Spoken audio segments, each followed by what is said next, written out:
everyone, to our first digital dialogue of 2022. We are live in Des Moines, Iowa, welcoming dialogue participants from around the world, with speakers from the United States, Kenya, Belgium, and Mozambique.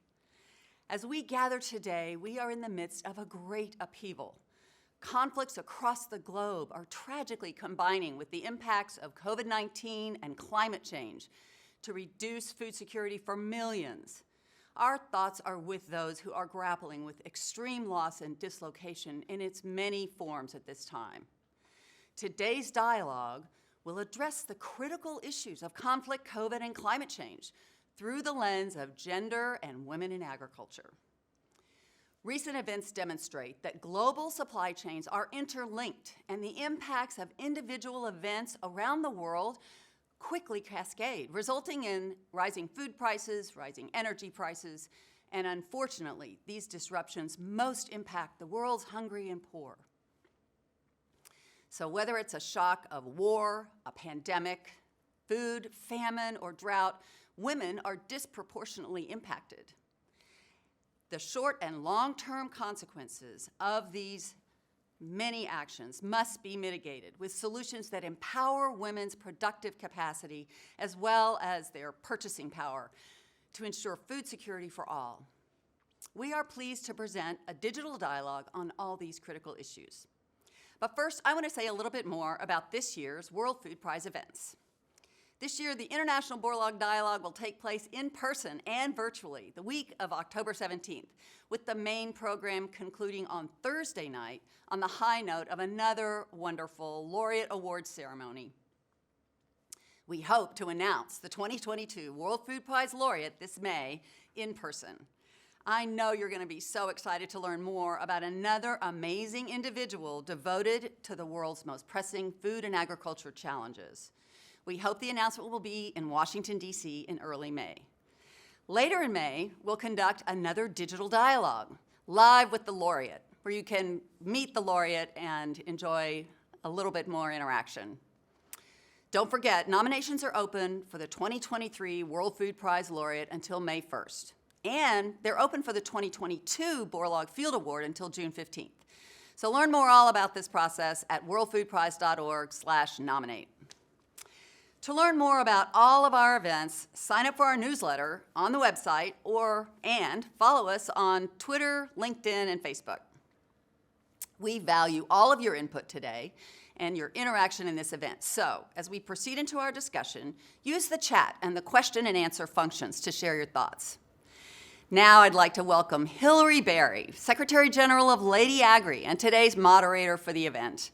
I'd also like to welcome our three esteemed panelists, each of whom are World Food Prize Foundation award winners.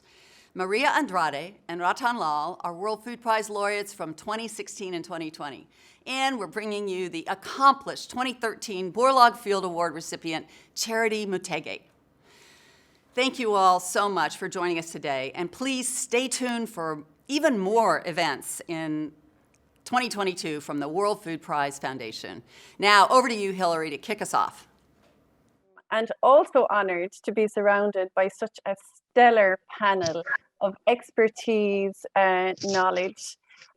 Straight away, I would like for us to hear directly from our three speakers today. Maria Andrade, who is now in Mozambique, joining us live, the power of digital connection. It is so great to be with you. Maria, can you give us a few words, please? Yeah, thank you very much for the very warm introduction.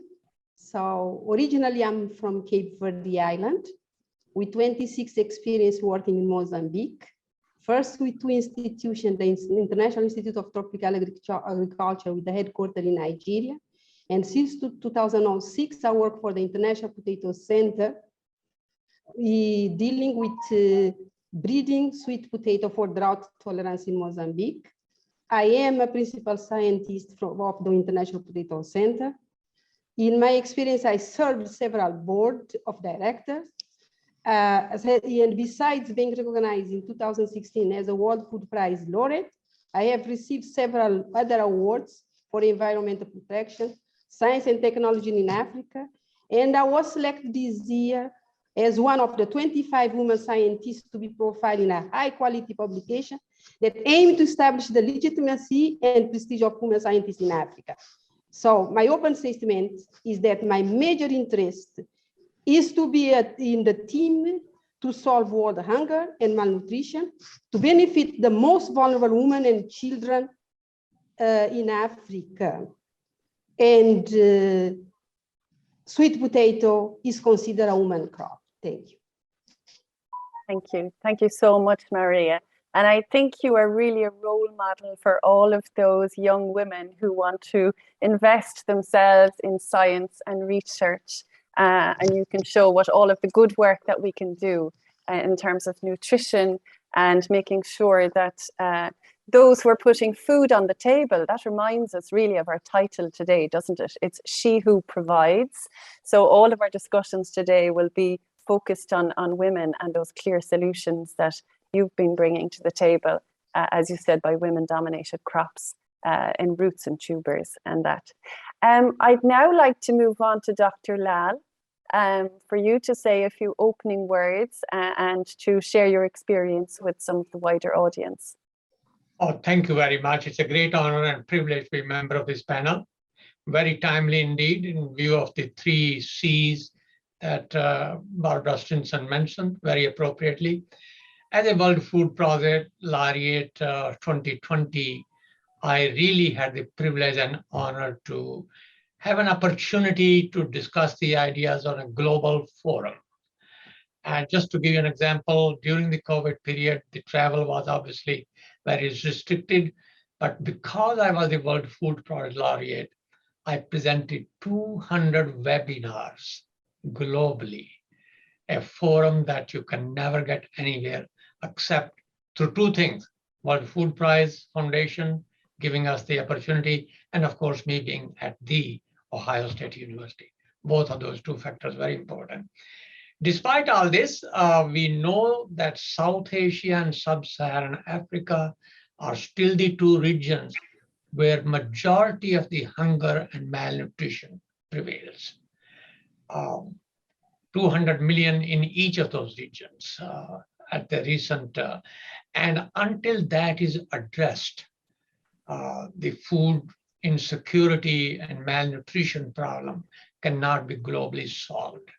And I'm very convinced that the women empowerment that the topic today is the key factor. And one of the ways we can help in that factor is provide education to women all the way from the beginning, young children age, so that they are in control of their own destiny. That should solve the problem. It's a great pleasure and honor to be here at this point. Thank you. Thank you, Dr. Lal. And it's very clear to see that you were definitely a he for she, as they say, and also a reminder that we are in Women's Month. And this is a month where we should all be taking stock of where the progress we've made, but how much more we need to do. And that starts at an early age, really, from the little girl when we're thinking about her nutrition, when we're fighting against any issue of stunting, making sure that she has access to a healthy diet. And of course, it's empowering her mother, to actually do the best job she can do. So definitely we're in the right timing to be thinking and talking about these issues today. And again, World Food Prize Foundation gives us that opportunity, as you mentioned, with this digital dialogue. And being connected digitally is definitely an area where we can overcome one of those key gender-based constraints. Now I'd like to open up to Charity Mutegi. Charity, fantastic to have you joining us live today from Nairobi.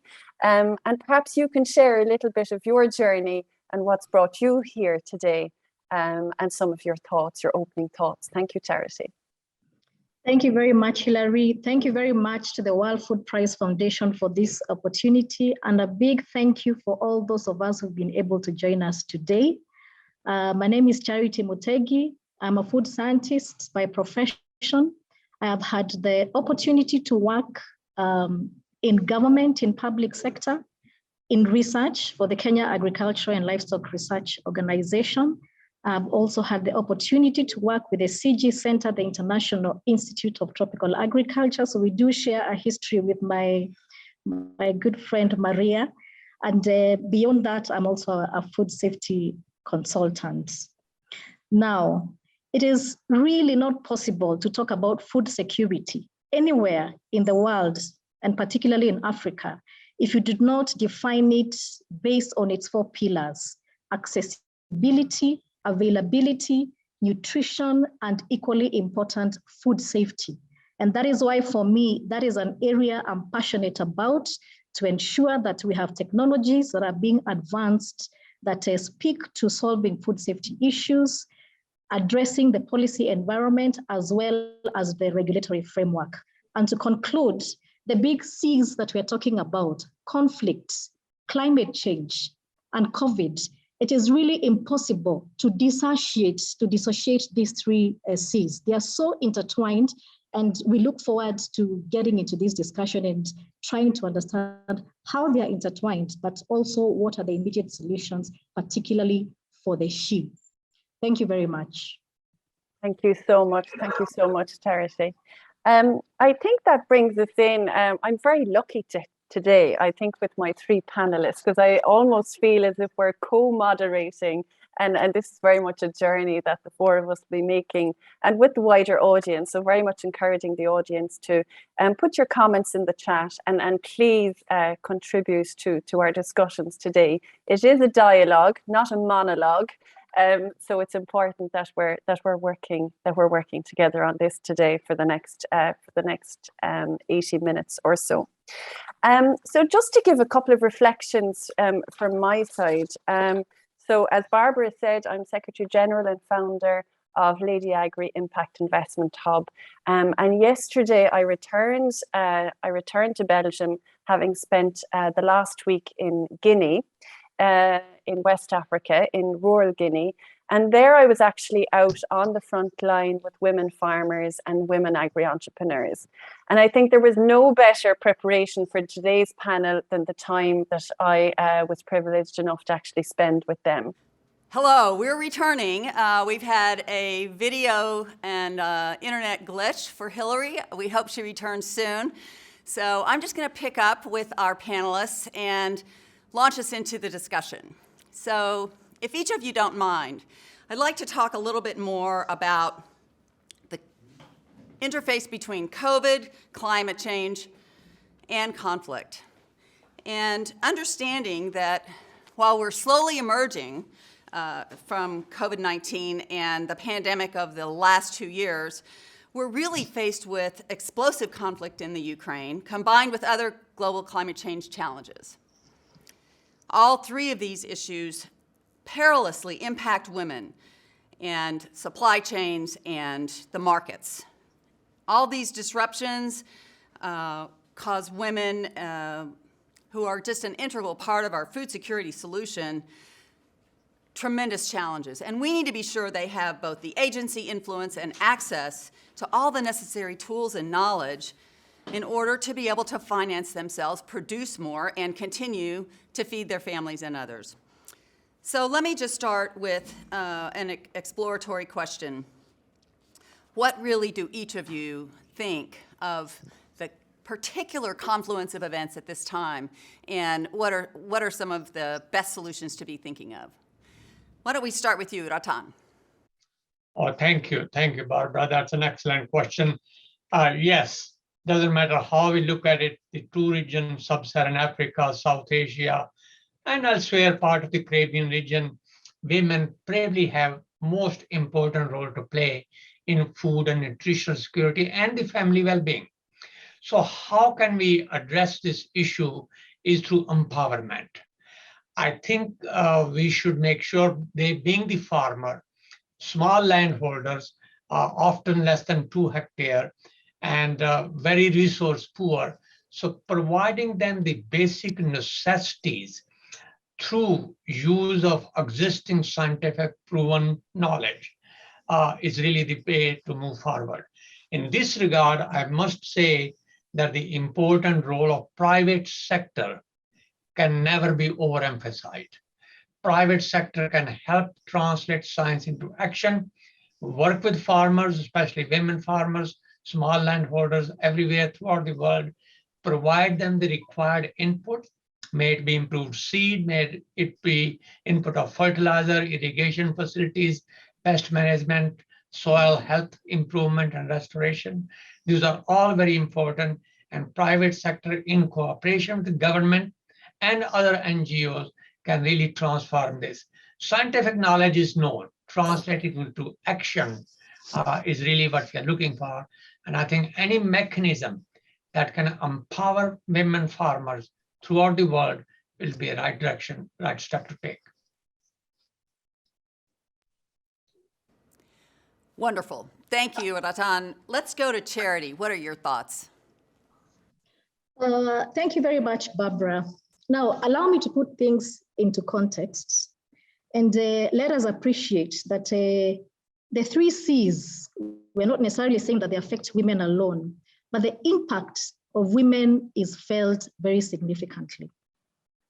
Now, if I was to talk a little bit about COVID, we know that many of the cottage industries, for example, are driven by women because there is little collateral that is required. They require little capital. And so they invest in these cottage industries. We know that many of these had to shut down during COVID.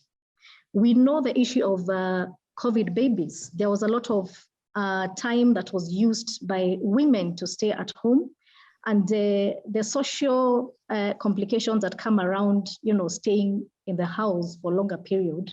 We did have a lot of, children that were not planned for that came about during this time. We also know that a majority of the women were suppliers of fresh produce, for example, in hotels that shut down. So there's a huge impact on women. Let's talk about war. You're talking about Ukraine, but we don't even need to go that far. If you look at the impact of civil wars, for example, in Ethiopia and what is happening, women are also suffering the brunt of it in a big way. Sexual harassment, rape, children as young as 7 years, 8 years to as old as 72 years. You can imagine the trauma of such experiences, displacement, forced movement. They were tending farms that they cannot even tend anymore because they have moved from one place to another. Climate change issues that come abound and also affect the women in a significant way because they are largely involved in primary production. So the impact, if you look at the impact and the intertwinedness of these 3 C's, it's still affecting women in a big way. And then add to aspects to do with elections that bring a lot of conflict. Kenya is getting into a general elections, and we know the cycle because you might assume because COVID is here and is probably going away. We have cycles that predispose women to such kind of scenarios every other time. So the impact on women is real. What are my immediate thoughts about solutions? I think one of the issues that I would wish us to really explore and talk a little bit more is agricultural financing options that help the women kickstart or come back from such distractions that we are mentioning, the 3 C's. And I don't know whether this is a time to give an example of what is happening in Kenya, but my immediate thought is agricultural financing solutions that enable the women to participate more in and be able to access finance to be able to support their businesses or enterprises is one of the issues that we can look about. One of the challenges that we see in terms of access for finance to women is the ICT and infrastructure and networking. One of the biggest disadvantages for women is the high interests that we have to go through to get financial solutions from banking institutions. So there are solutions that we can talk about options or other solutions that are available at grassroots level. And I'll stop it there, but I hope there'll be some time to talk about that more. Thank you. Thanks so much, Great, Charity. thank you so much, Charity. And yes, we'll talk more about solutions. Finance mechanism are so important. Both of you have laid out really crucial issues in this complex web of the multiple impacts from the 3 Cs.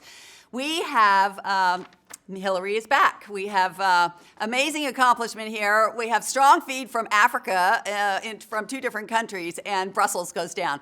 But so glad to have you back, Hilary. And we're going to go next to Maria, but back to you for a moment. Okay. Thanks so much, Barbara. I think that was a perfect example of the fact that when digital goes down, we're disconnected, and you don't need to be, in southern Sudan or in southern Mali to actually be risking that. That can happen anywhere in the world at the moment. But also the importance that women stay connected, and I think that's some of the information that you shared with us. As I began earlier, it was really the reflections I had was that we are feeling the impact of this conflict climate and COVID directly in the field. When we were in Conakry, there were already queues at petrol stations and gas stations with motorbikes, with cars actually queuing up. So directly we were feeling the effect of the conflict, which may seem very far away. Another impact which we were seeing is that already we are seeing hikes in terms of pricing of basic cereals and rice and maize that are being imported.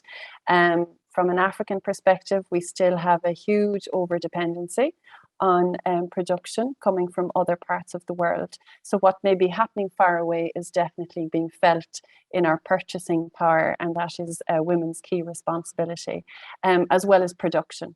And so here we get back to the issue of food security. And we're only coming out of COVID, as Charity explained there. In terms of those gender-based constraints, women were the first to be let go from businesses, especially if they were working at a seasonal worker level. And the usual support systems which were existing, like women's savings groups, which Charity, you just mentioned, women's access to finance is very much key and part of the solution. Those normal social connections were also broken down by COVID. So I would just like to perhaps go back to perhaps Maria, if you could share as well in some of the solutions you think that we could be accelerating in these difficult times, and what would be the best way of going about it? Because I think we're running against the clock on each of those 3 Cs. So it's about picking a solution which we can upscale and widely share as much as possible to enable women to deal with these different market disruptions. Could I have your thoughts on that, please? Yeah, thank you very much, Hilary, for the question. I think I would like also to address very quickly my thought on this climate, which has been part of my life,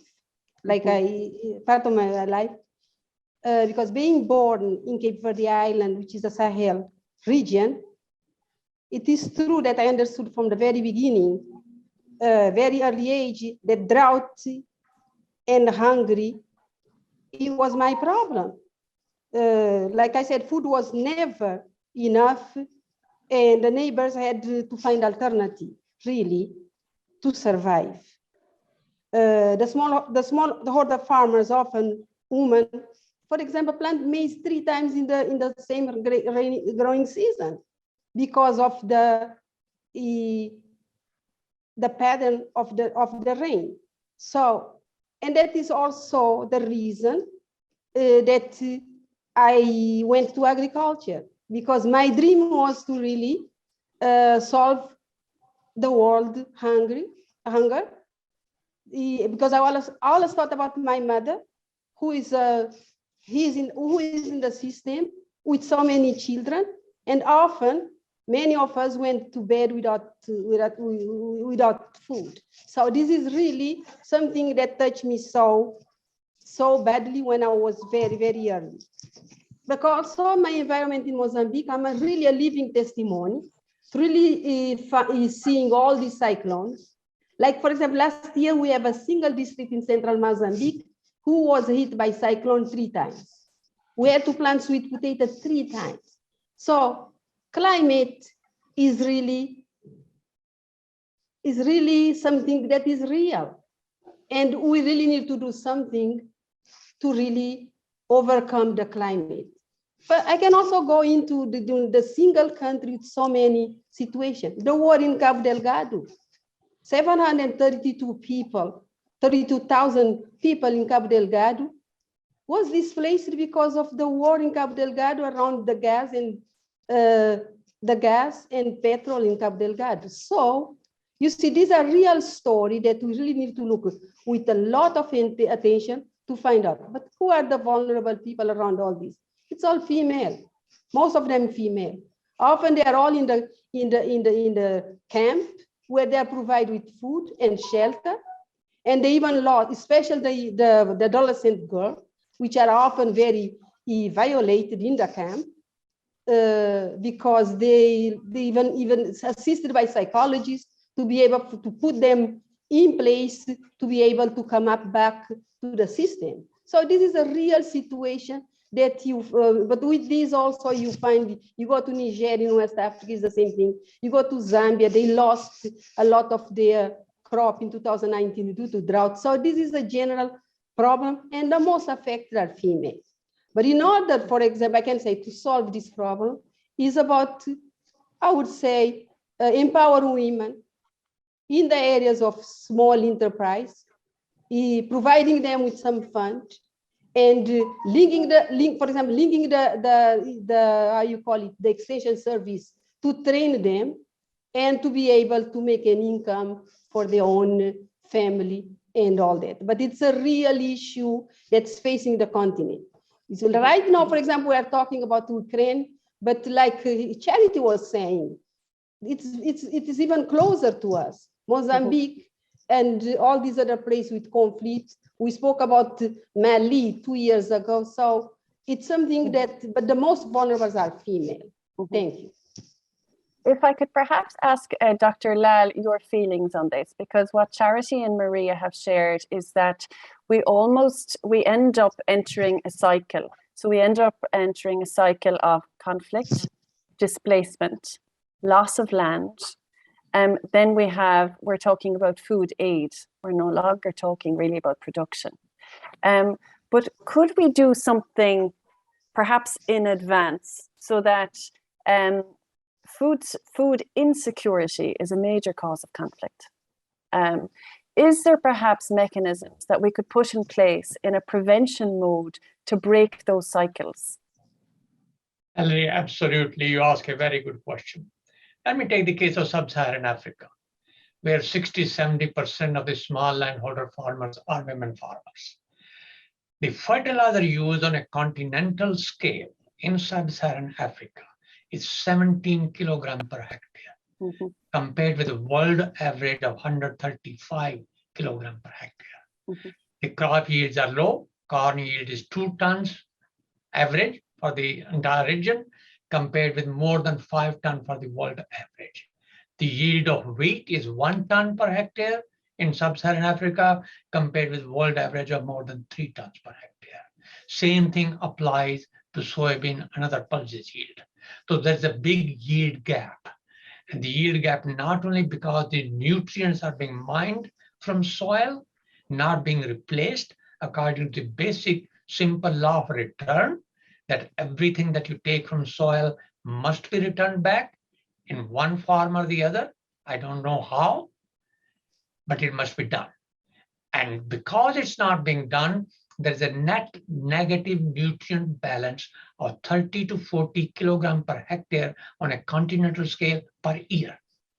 That hemorrhage must be stopped. The COVID incidents, at the same time, the conflict in Eastern Europe has disrupted the supply of fertilizers to most farmers in sub-Saharan Africa and elsewhere. Other part which I think needs immediate attention is the drought. The drought has plagued sub-Saharan Africa and the rest of the tropical world where smallholder farmers are. It's a serious issue. We can't ignore it. And climate change has aggravated it. Let's go back to sub-Saharan Africa. Only 6% of the irrigable land is equipped for irrigation, compared with 37% in Asia, compared with 14 to 15% in Latin America and the Caribbean. Therefore, we must focus on providing women farmers and all small landholders the facility to irrigate to overcome the drought. Another part that women are directly impacted everywhere, especially in South Asia and Sub-Saharan Africa. More than 50% of them are anemic, suffering from micronutrient deficiency, vitamins.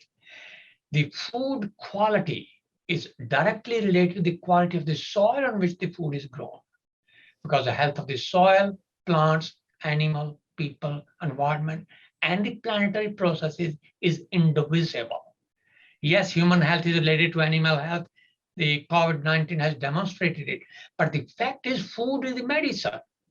And the quality of the food depends on the quality of the soil. And the quality of the soil of the resource poor farmers, especially the women farmer, is very depleted, very poor, very impoverished. Organic matter content of most soil is less than 0.5%. Therefore, the vulnerability to climate change, to drought, to flood drought syndrome, to the deficiency of nutrient is creating a lot of problems in quality and quantity of food production. Paying farmer for harvesting, storing, increasing, growing carbon on their land by fair, just, transparent price of $30 per credit, which may mean $40 to $60 per hectare per year, would be immediate step that the government, UN organization, private sector must take. And lastly, I can never overemphasize the importance of education, universal education to all girls, to all women. So they are educated, they understand how to improve soil health, they understand nutritional quality, how to look after the children, and better, they are the incarnation of Mother Earth.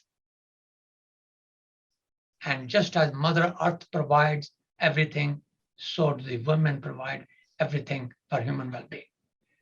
This is the time to take action. We must do it now. I think you've made a very important point there, that we are talking about the feminization of agriculture and working with Mother Nature. So coming after so many years where we were perhaps promoting in terms of our own agricultural development policies, we were promoting very much perhaps a monoculture approach.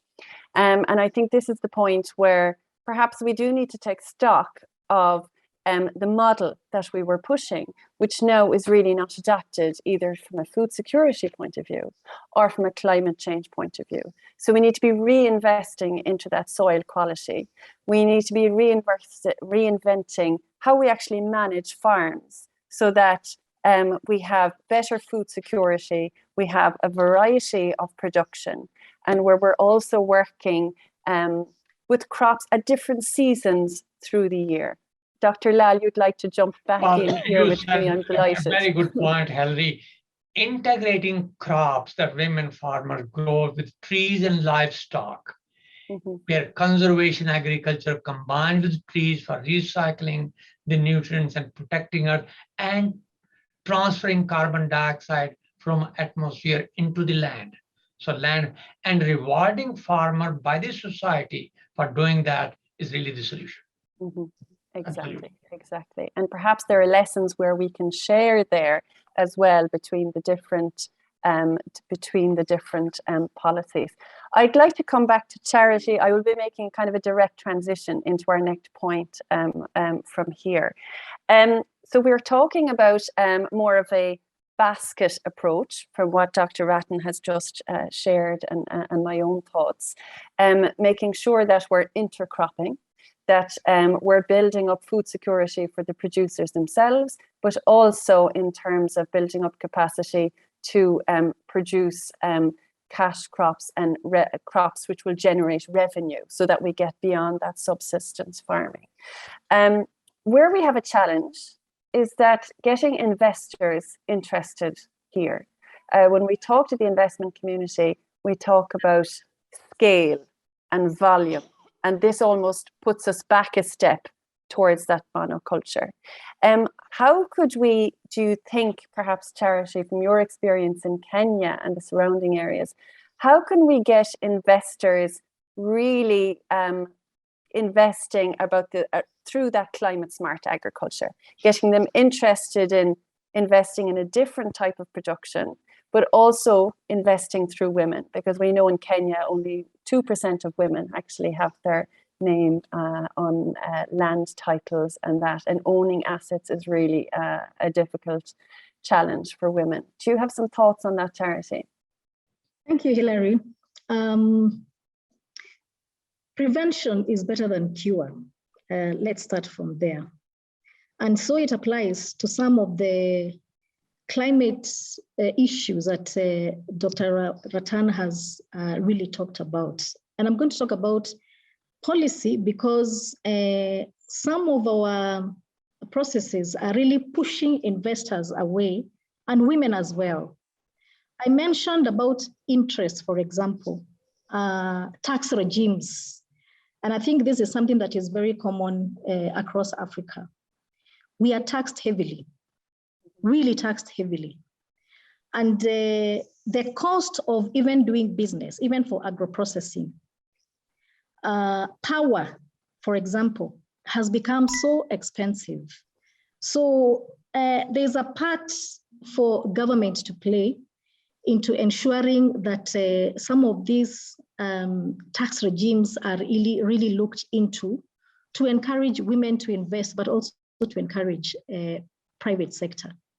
We talk about, Rattan has just mentioned about land. How much sense, when will it make sense to stop subdivision of land, which is really tied to the inheritance culture and ownership? How far can you subdivide land for it to make sense for anything? And every time, because of the land ownership in many parts of Africa, including my own Kenya, in as much as the law is beginning to give some leeway for women to own land, it is largely still something that falls in the space for men. And you subdivide, and the woman and her family is left into smaller niches of land that do not make much sense about it, and they don't even own that land. So land ownership, but the issue of subdividing land until it makes no agricultural sense is something that needs to be looked into. Talk about embedding climate smart technologies into our strategies and policies. It cannot be cliche that we're talking about climate smart technologies, and they are simple. We're not talking about rocket science. How serious are we as government to embed them in agricultural policies and engagements? Talk about simple things like indigenous chicken rearing. Women are inclined to getting into agricultural activity that do not have a lot of investment, and a lot of them get into the poultry rearing. Simple things like looking at cattle breeding. We have the Sahiwo, which is a local breed. I'm just talking about climate examples of climate smart technologies that can be embedded into our programs. Why are we not adapting these technologies? Use of bracharia grass, for example. Biological control in managing some of these plant diseases, and we even have uses in aflatoxin mitigation. You mitigate some of these risks, you reduce the loss, and you conserve, you increase production and reduce the loss. Water harvesting technologies, and these are simple technologies that can be adapted. So we have to be careful not to talk about a cliche subject like climate smart agriculture, but be seen to be doing something about it. Now, talk about strengthening advisory services for women. It has been happening through, for example, the Ministry of Trade or Extension Services, but banks are now beginning to see the need to develop solutions that target the women and her needs as financial solutions within the bank, but also realizing that there's a need to also provide capacity and advisory services to the women. And that is slowly being taken up by the banks. But still, for me, what discourages and what must be looked into also when it comes to banking is the interest rates. And I keep repeating this because it makes it very difficult to do business, for women and others who want to get into that territory. So I see a lot of policy issues that need to be, reviewed and looked into if we are going to attract partnerships, both from private sector, but also from, participation of women in agribusiness. Yeah. Thanks for that, Charity. We have some interesting questions, which I think give us a direct transition into our next subject matter. So the next issue which we need to be looking at is women's access to training and technical assistance and to other productive resources. So Kate from the US has asked us a question about what are some of the legal and economic barriers to women accessing these resources so they can possibly adapt. And then we have a question from India about, do women really have access to these digital technologies and that information which is needed to produce more and better? And what I'm getting from both of those questions is that we may have something written in the law in the capital, but how can we ensure that that's also applied at a local level, where we know that sometimes customary practices can actually work against women, and that women don't naturally have access to these resources. They're perhaps not the first to be nominated to attend a technical training or capacity building, or even in some countries have access to a phone, a smartphone. I know some of the work that LadyAgri did in Egypt, and especially in rural Egypt, it wasn't actually allowed that women could have access to a smartphone because of the culture, and because women were seen to be better to be housebound and not free to travel or as mobile as they are in some other countries. So I'd like to get your feedback on that, and how can we be sure that women have real access to the knowledge and resources necessary, and what can we put in place to overcome perhaps those local gender-based constraints which are holding them back? Maria, would you like to respond to that? Yeah, thank you very much for this very interesting question. But I would like to touch also from the continent and from the place where I work. Because when you think about women and a woman in the district with maybe 3 years of scholarity, it's going to be very difficult to really teach and train these women on whatever is available. If you see, here we are talking, for example, about the food security, we are talking about the drought. Professor also mentioned increased productivity, but all this increase in productivity would require high-level technology and high level of science to be able to get in there. If you see, for example, no country in the world can reach the food security without really getting a very good quality seed. Very good quality seed. And really, if you see those investments that the donor has put on us in this International Center for Research and National Center on the breeding program, and if you see the result that we have at the moment, it's very discouraging. The reason for this is because you see, when we release the variety in the farmer's field, you could find a farmer saying, I have this variety with me for the past 20 years. So, and often these material for the past 20 years are very low yielding and the productivity is very, very low. So what we know are doing is what we call is the modernization of our program, but it's all towards increasing productivity in the farmer's field in such a way that the turnover time is much less than what has been documented in the field. But on this modernization in the farmer's field, you need, so we look into modernized experimental design. We look into the data on gender issue in the farmer's field. Any program we do, we need to incorporate the aspect of the gender in order when this material come back to the farm, it will really have an impact. But as you go on this modernization, you are looking about, you mentioned digitization because it's faster.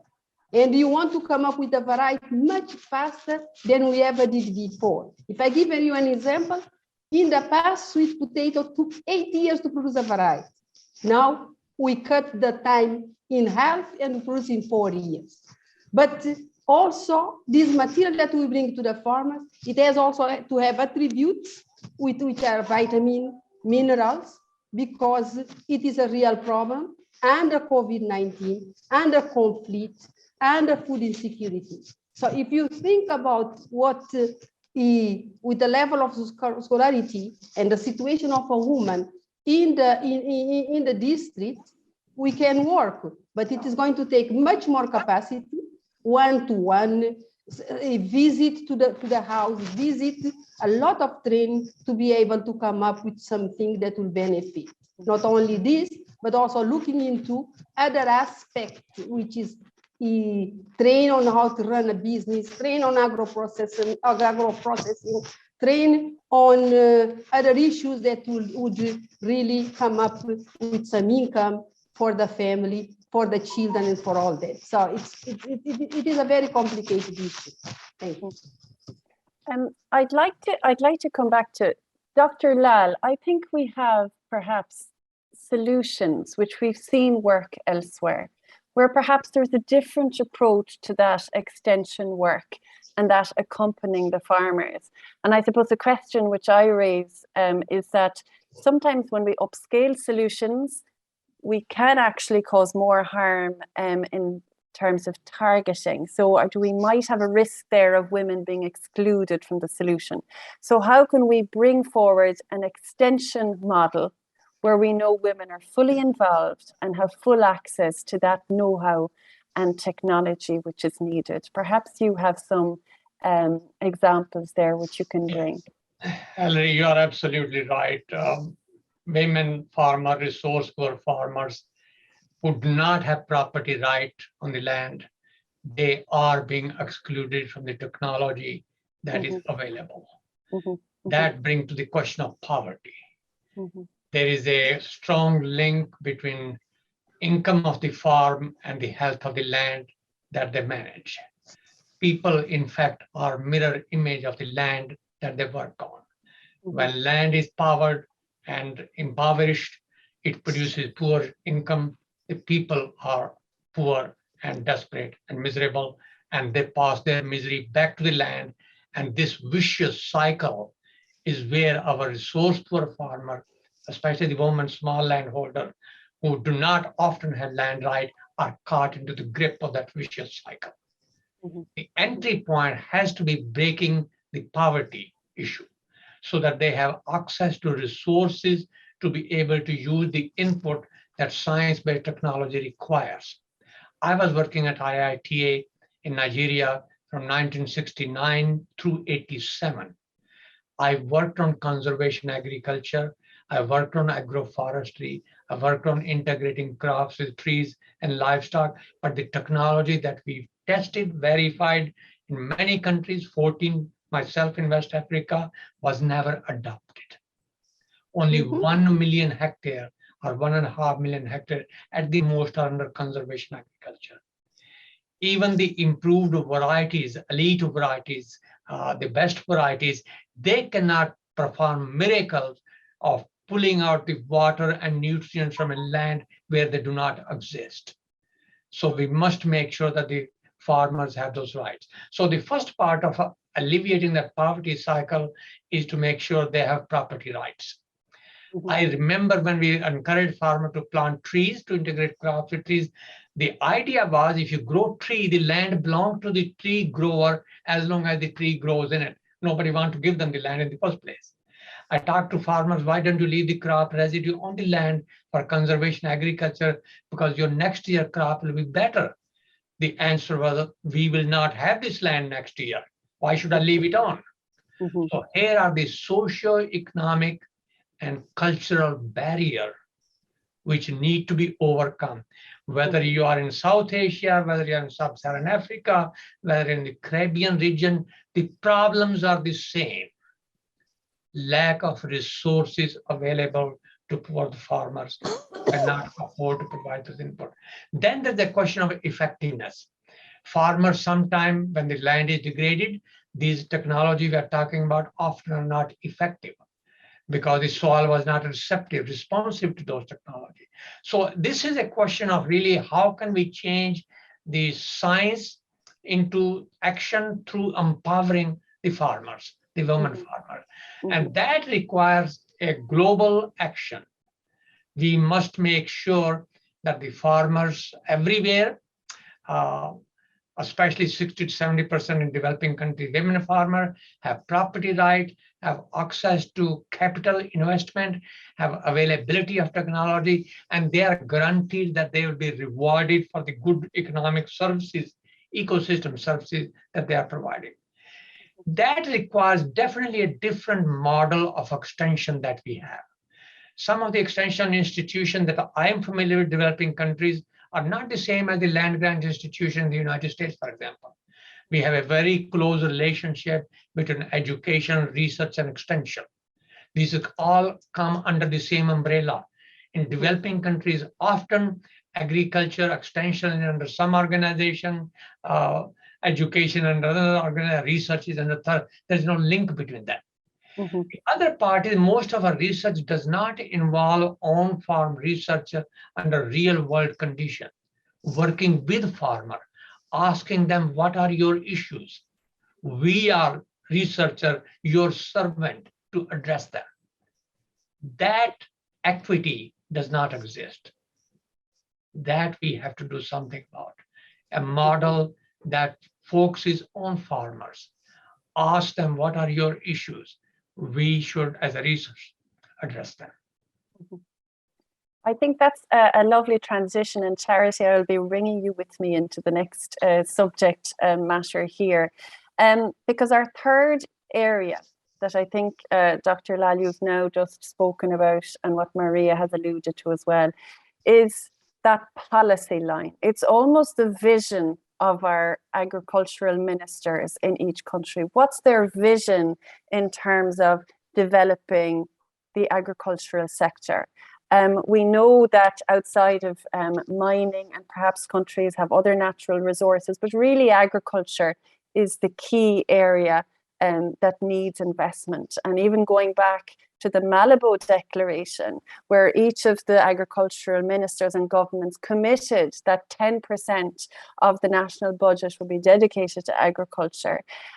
We probably need to accelerate that area now, where there's a vision of what we want to produce in our country, what we need to cover in terms of food sovereignty, and what the country needs to actually survive, and then what other crops could be complementary to generate perhaps cash in terms of cash crops, but that we need a mixed model. Charity, what would be your thoughts on that? How could we get that vision? How could we get that moving forward so that women are front and center of the agricultural development policy for each country, so that they're focused, so that we know we're investing in them, given that they are the lady who provides, again, coming back to our title today, but making sure that maybe there's a modernized model to go with the modernized agriculture that we're aiming at. Thank you, Hilary. I think I would like to pick it from what Rattan has just said, and that is women must get, they must have access to information and technologies that we're talking about. And there's a policy intervention to that. Now, ICT infrastructure is not developed largely in many places of Africa.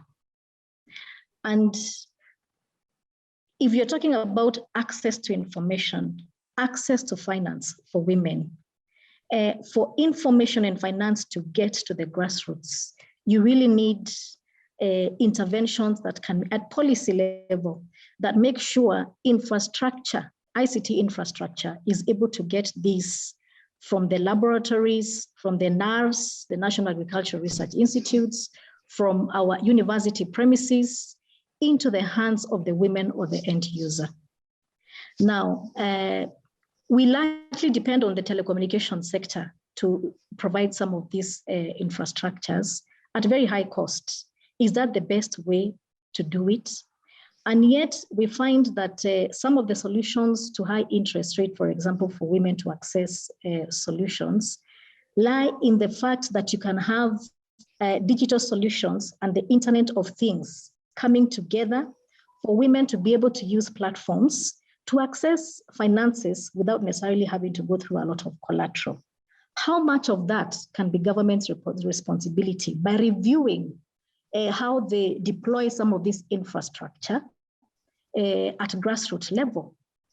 He talked about education. For countries like Kenya, education is free, for example. For women, primary education is now free. It is not free in many other places. And yet we're talking about an enlightened population.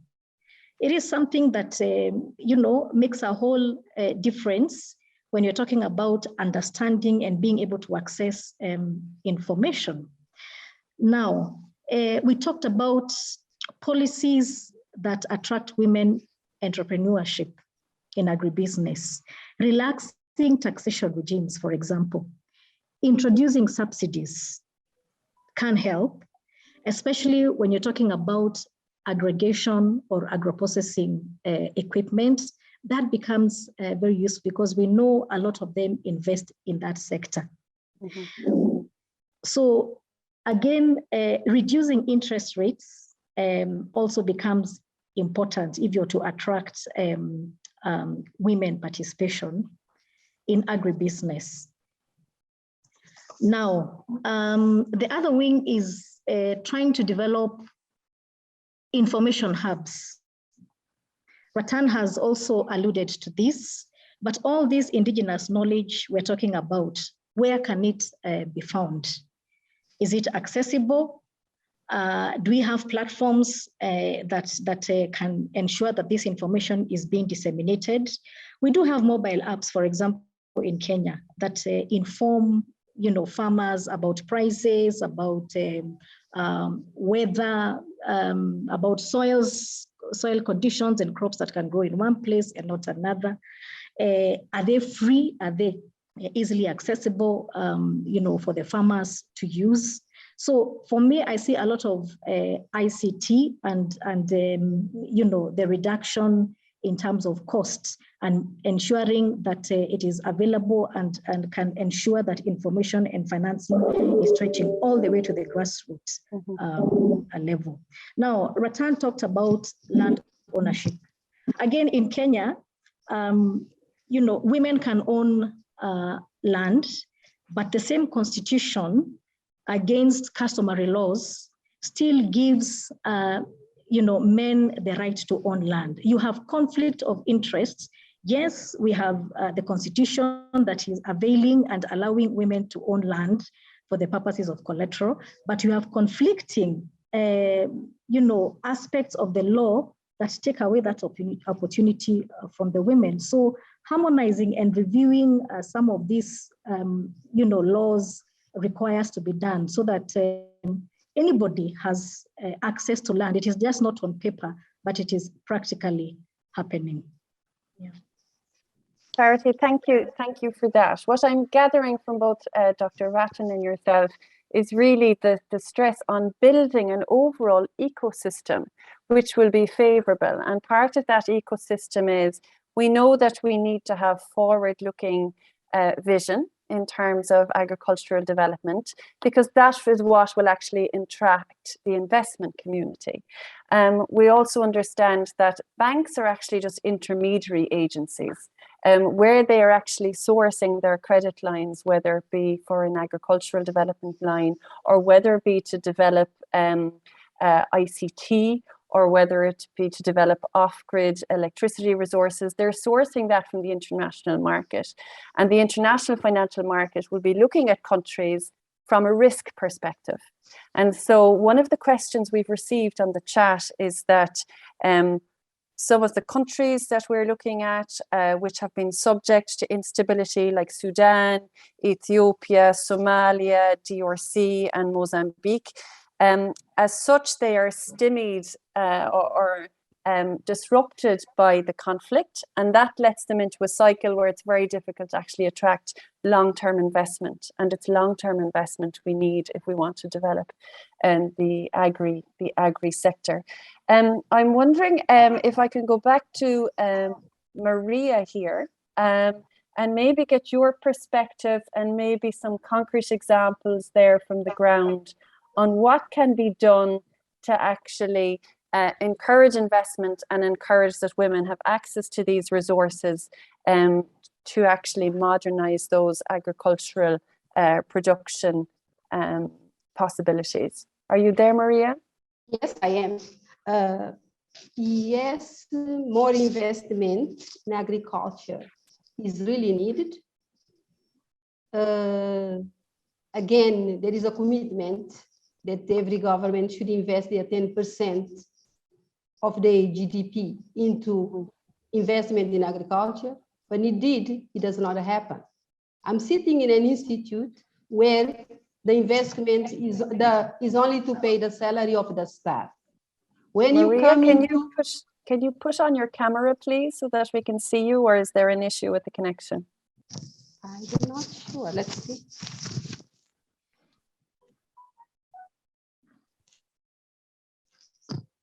Can you see? Yes. Welcome. Yeah. Yes.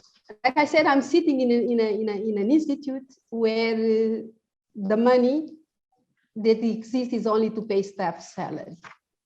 If you want to really address any research, there is no fund to do anything.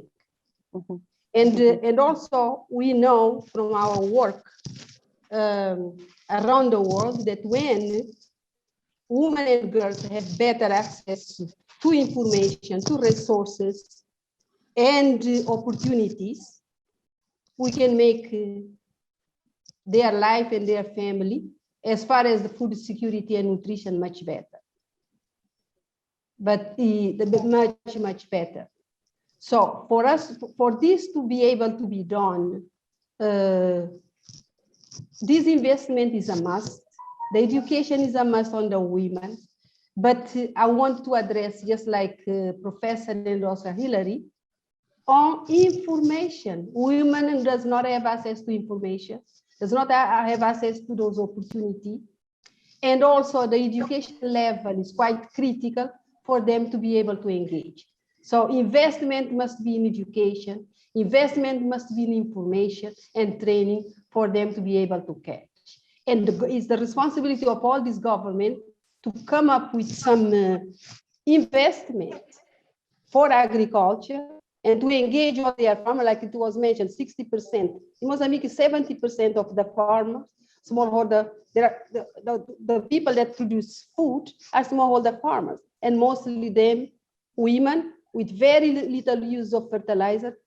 In some cases, they don't even know how to use this fertilizer, but it is a must to increase productivity. Productivity is very, very low because lack of resources, lack of training, lack of education, and lack of investment. Even if they are to go to the bank to get small amount of fund, they say, oh, agriculture is a very high risk activity.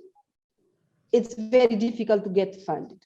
So it is real, something that you need to address through governments, to private sector to really invest in this, the smallholder farmer, who are the majority who produce the food that we eat. Mm-hmm. Indeed, it's a cycle, because you mentioned Mozambique, because as you touch one side to solve a problem, then flood, drought, conflict, humanitarian action, and all this. So it's very interesting to watch. Thank you. Perhaps I'd like to go back to Dr. Lal, and I'm going to be a little bit provocative here, if you don't mind. I think to get systemic change, we need to be probably looking at the issues differently, and perhaps putting forward the business case. Well, if we don't invest in the necessary research into a different type of agricultural model, if we don't ensure food sovereignty for countries, then if we look at the current issue, we can see on the accounts, on the books, the actual import bill and the energy bill is actually just going to keep on rising. So we're pushing forward by investing in women and investing into the systemic change, where we have different actors having different access to resources, which is the case, which we're trying to prove today. That in that way, perhaps we can get the attention of politicians. So perhaps building that business case as opposed to the poverty case, building the business case in terms of building up local capacity, whether it be women or men, to produce more and better. What do you think of that? Hilary, you are absolutely right. Addressing poverty through business, that would be, and private sector, and I must indicate again and again, they can play a very major role in investing, research, education, and development.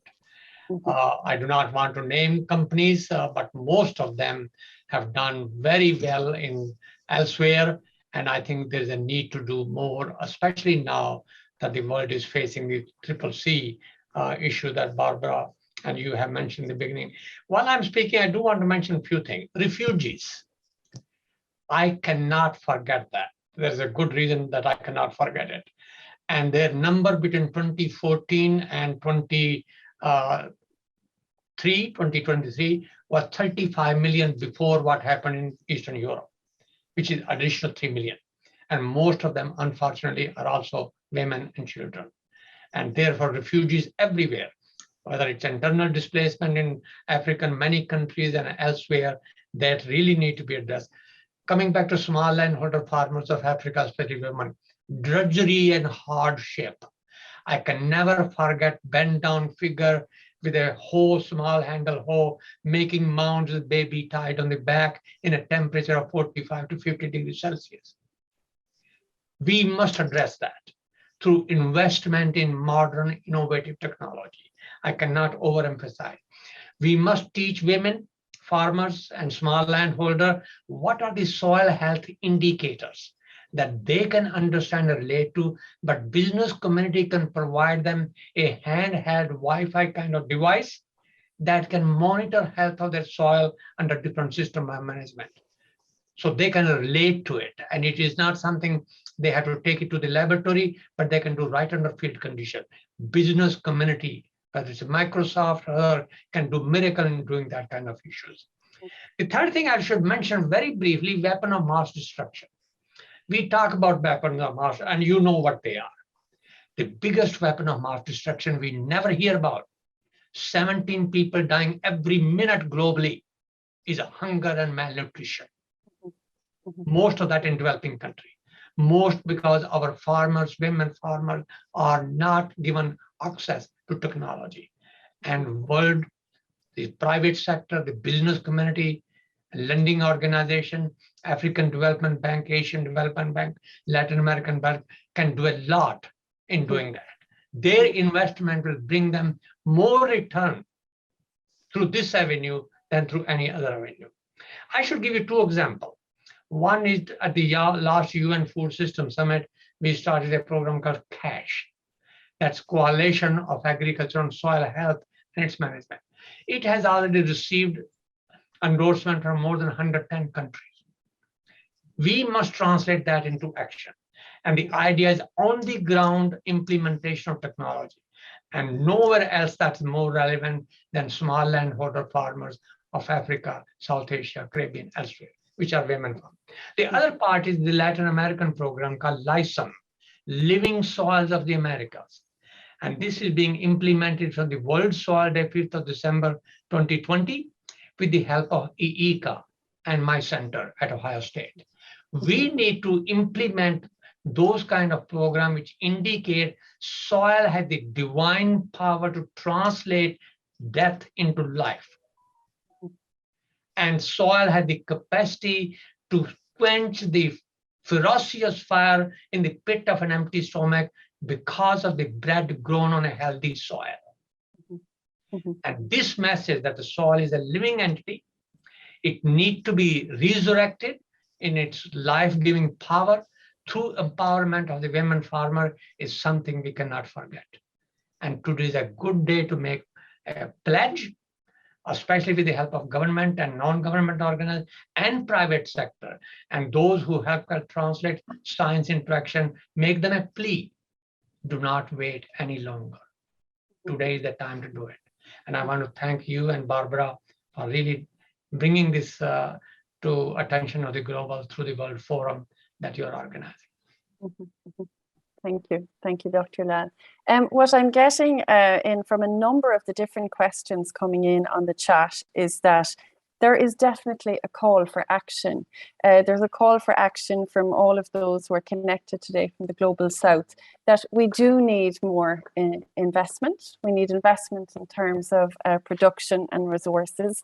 And perhaps we need to hold the development banks as well, perhaps more accountable, so that we get beyond the pledges, as you say, Dr. Lal. I think that's it, going beyond what we heard in Glasgow at COP26 in terms of engaging for more climate, gender, agriculture investment there, and to actually start translating that into real financial mechanisms that are going to be deployed right down to the field, and to put in place then technical assistance which accompanies the finance, so that we know the knowledge as well as the finance is getting to the women. So we have better practices, we have better yields, but we have access to the actual finance needed to develop the different farming and production activities.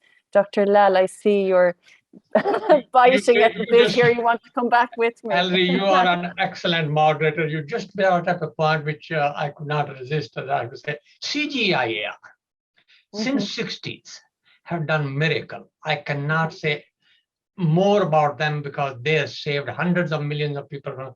And IIT, I worked there, and many of my other co-panelists have. Right now, CGIAR is going through transformation under one revolutionary system. I make a plea to them that they must bring in farmer from the South, women farmer, and many other from the South who are actually involved in transforming scientific knowledge into action as part of their decision-making process.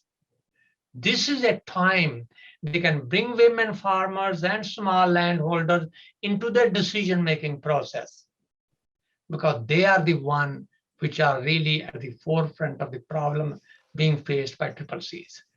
And I hope, I'm very optimistic that CGIAR organization will do that. Thank you. Maria, I can see your hand going up. I can see the excitement to contribute here. So all ears. Thank you very much, Professor, because he addressed some issues on one CGR. Indeed, one CGR is really we're really looking into having farmers in the forefront to take a decision. And there was a very interesting statement. He also mentioned investment in science and technology, research, and all this. You cannot go wrong. You cannot go wrong, but like he said, farmer must be included.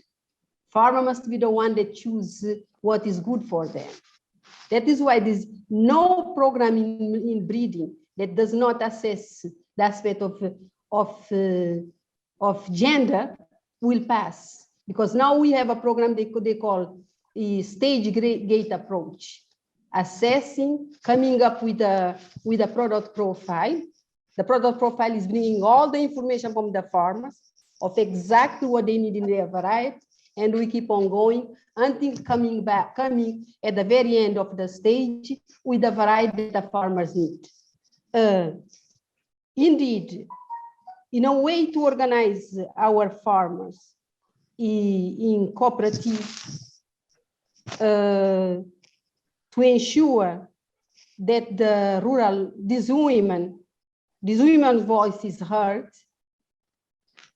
from the very beginning, assessing what they need, keep on going to them, because this is what even in roots and tubers and banana, we cook everything with them. And they are the one to decide this is the right one. We heard their voice, and it's the only way to do.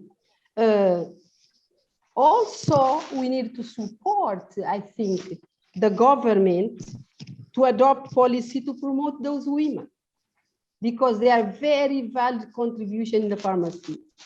I can see, for example, I go to the field, they select a variety of sweet potato, and I ask why, and they tell, did you see that the leaves are green? But believe me, Hilary, I cannot even see this green they are talking about. But they know exactly that green. It's for it is for to make the sauce for the to go with the staple and all that. And that is why if we don't do it this way, this is the right time. If you really want to get something in the farmer's field that is going to be that the consumer is going to approve. So the statement of Professor Rattan is very valid. The inclusion of farmers in all our program is very critical for us to come up with something that later on will be adopted and will be consumed to all those. And these days, for example, you could say, okay, sweet potato is very high productive. We produce very high yield, but believe me, if that sweet potato does not taste very well, it goes 1 year, next year they drop, because texture is all very critical, and the farmer is very critical in helping us to come up with what they want. So farmers' inclusion in one CGR, in the breeding program, in the agronomic trials, conservation is very, very critical. And those women are all involved as a farm, because most of them are women. Thank you. Thank you, Maria. I think a word that I'm capturing from what both of you just said is the word, and it comes back to what we're doing today, is dialogue. That we need to have farmers' organizations fully involved in the dialogue from an operational level, as you said, Maria, applying that research to actually perhaps change some practices. We need farmers fully involved, because they will be piloting what the academic and research community is proposing. Also then in terms of governance, I think, which is really critical for women, that we have women's voice being heard from grassroots right up to policy decisions. And that, I think, would be, from a LadyAgri perspective, it's a call out really to those who are in the interprofessions and farmers' organizations to make sure that there is gender parity in terms of the leadership, so that those voices are being carried forward from our women's associations, our women's cooperatives, unions of cooperatives, federations, interprofessions, and all up along that value chain as such of governance, that we're hearing those voices. Charity, I'd like to go back and get your opinion of this, because we talked about involving the finance sector in this dialogue, the private sector. Dr. Lal brought that out about bringing some solutions to the private sector.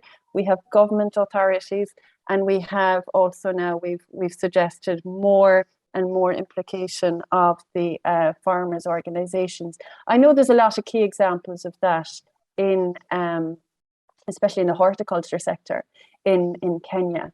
and that there have been advances on that. Perhaps you could give us some examples that you have seen from your work in food safety and that. Let me first reiterate on what you have talked about, good governance and participation of women. It also, they need to be seen more in the boardrooms, in the decision-making organs, whether it is in public sector or private sector. And, you know, ingraining it into the law or the processes so that it is part and parcel of the process, because they are best to speak about their issue and offer solutions. But another thing I wanted to bring about is, even as we talk about decision-making, data is power.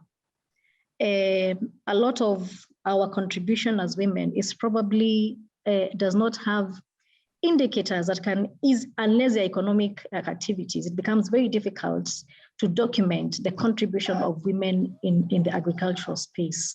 But we must make an effort to document, because that is what is helping the decision makers or decisions being made about what needs to be done.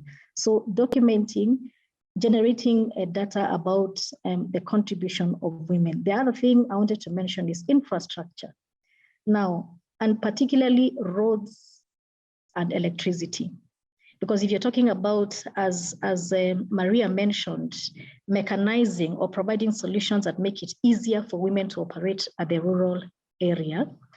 I mean, some of these are driven by electricity or power. Moving produce from one area to another, reducing losses, requires that you have roads that are functional. And coupled toward making use of transport systems that were not there before. It was very difficult for women to get from one place to another before the border or the motorcycles came into place. And they have really played a significant role in the rural scheme of things, in moving things from one area, getting agricultural inputs, accessing the agrovets and stuff like that. So simple solutions that can be transferred and taken down there, so that the things that we are talking about make more sense practically. Now, coming back to what you have said, we really have to mainstream and put structure into supply chain processes for women to benefit. And you talked about the horticultural sector. The horticultural sector is very structured, for example, in Kenya. But one of the triggers for that structure is the export market. There's an economic incentive for people to participate in that. How beautiful, how good it would be for such structures to be replicated for local trade, because women produce, small amounts of produce that go into the supermarkets, and but we find that the structures are not there, and there's no advantage, there is no incentive, to participate. There's no gain for them. So the same way we are getting incentive to produce for the export market, such structures for most of the agricultural commodities need to emulate from the horticultural sector, for example, in Kenya.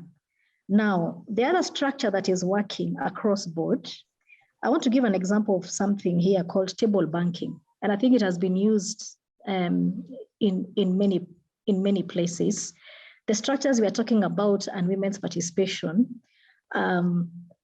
is going to be made possible by mechanisms like this. Table banking is simply women coming together and using their social capital as their collateral. And they're spread across the whole country. And so women can borrow amongst themselves, and interest is plowed into their small groups, what they call tables. So they are able to get finances to carry on their agricultural processes and even be able to expand. And that has really gained a lot of traction. Let me give another example of M-Copper. I don't know whether we've heard about the M-Copper process that has also made use of digital platforms and combined that with the Internet of Things to avail or to allow people to start owning property even before, or products or appliances before they pay for them fully. So again, they do not have to go to the institutions, but they're able to participate in the processes. Of course, it started with the solar, which is also important in the agricultural sector, but has infiltrated other aspects, electricity. And so they are able to own even smartphones that we're talking about. They're given an opportunity to own smartphones by paying little and becoming owners while still using those services. And he had a huge impact, reaching over 1 million people and being able to help them access some of these technologies and gadgets that we're talking about that help them participate more in the processes. So they're good examples. Thanks for that, Charity. I think you've shared some lovely examples there of what's possible and what's feasible. And I'm going to spend just a minute here just rounding up and trying to gather. You've given me the task of bringing through the key messages from today. So we've talked about the 3 challenges, have we not? So we've talked about COVID, conflict and climate change. We've talked about getting solutions, really targeting solutions, making sure that women are front and center, to actually available access to information, access to technology which is affordable and accessible. Charity, you made that point. And perhaps breaking the silos is something that's comes across to me as well, between research, the farmers' organizations, the extension agencies coming from the Ministry of Agriculture in each of those countries, making sure that we're actually working together, because if we're working in silos, it's very hard to upskill and upscale. And that would be another key takeaway that I have.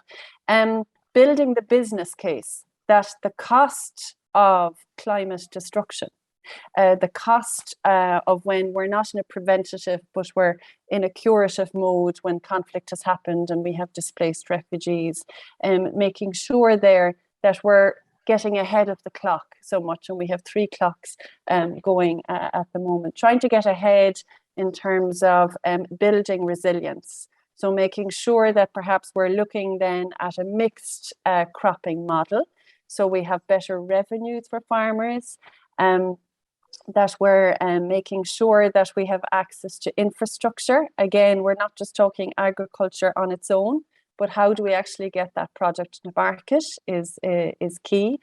Learning lessons from the export market and applying them locally, so that we're raising the bar in terms of quality, regularity, women being able to actually establish contracts with local trustworthy buyers, that is also perhaps a market that they could be availing of. I would now like to just ask each of my panelists if we have one call to action from each of you. What's your one takeaway message that you would like to share with the audience today before we finish? And I think we have 1 minute. We're going to run over time, but I think we deserve that after our work today. Can I start with Maria, perhaps? Your one takeaway? Yes, what I would like to say is I think to create incentives for career prospects for female staff and for achieving gender priority at all levels and across all job categories. Thank you. Thank you, Maria. Thank you. So a gender smart approach from women from farm to fork, if I could say that. Dr. Lal, what's your one call to action, the message you want the world to hear today? Promote climate resilient farming through negative emission and nutrition sensitive, nature positive agriculture. Excellent. And on this depends world peace, harmony, and stability. Thank you. Thank you. Thank you very much. And Charity, your call to action today? Thank you, Hilary. Mine is very simple. Let us move from simply sustainability to wealth creation. Excellent. Yeah. Excellent, excellent. So looking at women as those economic actors, or as what we call in LadyAgri, agents of change, because we truly believe that if they are enabled, visible, valued, and have access to the resources necessary, then we are ensured then of that sustainable food system, which I think is definitely why the World Food Prize does what they do. A huge thank you to all of my panelists, and a thank you to the World Food Prize for offering us the opportunity today to share. Perhaps, Barbara, a final word from you? We just want to thank all of you so much for joining us today. We will have this video available live on YouTube, and to the panelists and to Hilary, tremendous discussion. We appreciate the engagement, and we look forward to continuing to build on all of the great messages that you've sent today. Have a great rest of your day, evening, or night.